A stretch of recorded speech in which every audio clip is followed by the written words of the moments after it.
So in this video, we are going to be segmenting the erector spinae muscle. So I'm going to click onto my polygon tool again, and I'm going to switch our label. So instead of it being red, I want to change it to a different color so that I can distinguish this segmentation from the multifidus segmentation. So I'm going to choose green. So I can either do it up here by changing the active label. I can also click on the quick palette, or I can change it down here as well. Okay, so I'm going to zoom in so I can be a little bit closer and see things a little better. Okay, and what we want to do for the erector spinae is we're going to be starting down here and we're going to follow along this posterior border. Okay, and when we get to this little bit of epimuscular fat, we're going to include that in our segmentation. So instead of coming up and going around it this way, we're actually just going to follow this border along. And you can see that there's a little bit of a darker band along here, which separates our epimuscular fat from the subcutaneous fat.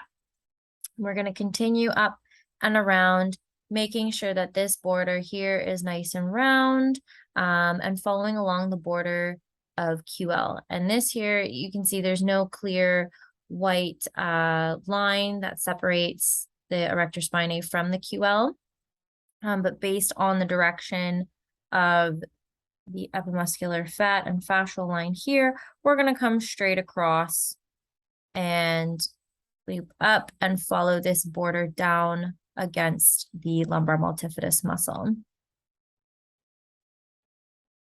So we're going to start our segmentation. And as you can see, regardless of what color you're using, when you start segmenting, it's going to come up as this pink line until you have completed your segmentation and accepted the segmentation.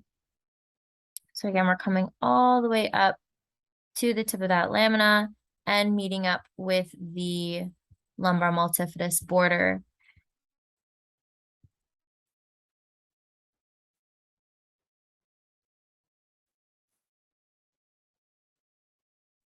Good. And so when we get to this point, I can either connect the last dot here, or I can come down and click on complete, and it will finish. And you can see the line has turned from pink to red.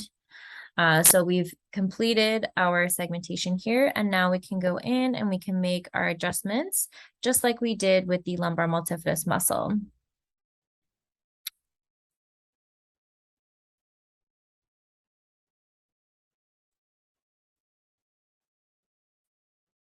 So we just want to make sure that the borders are flush and that there's no gaps between the muscles.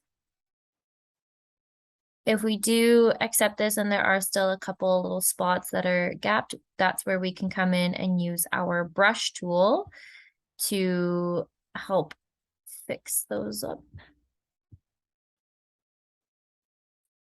Okay, and again, on this border, we're not going to be including all of this white out here.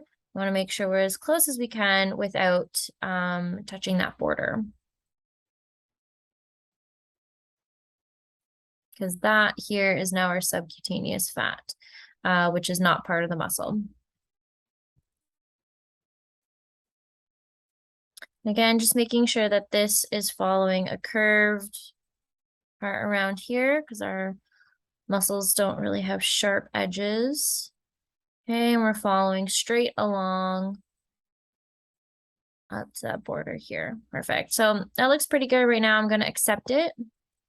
And we can see that there's a little bit of spacing around here. So I'll zoom in a little bit more and we can head to our brush tool.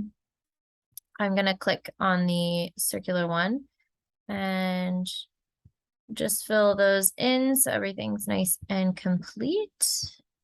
And in order to zoom out, I'm going to hit the polygon tool so I don't accidentally erase anything. And that's our erector spinae segmentation. And you can see that the muscle becomes a little bit more triangular, especially the further down in the levels of the lumbar spine that we go.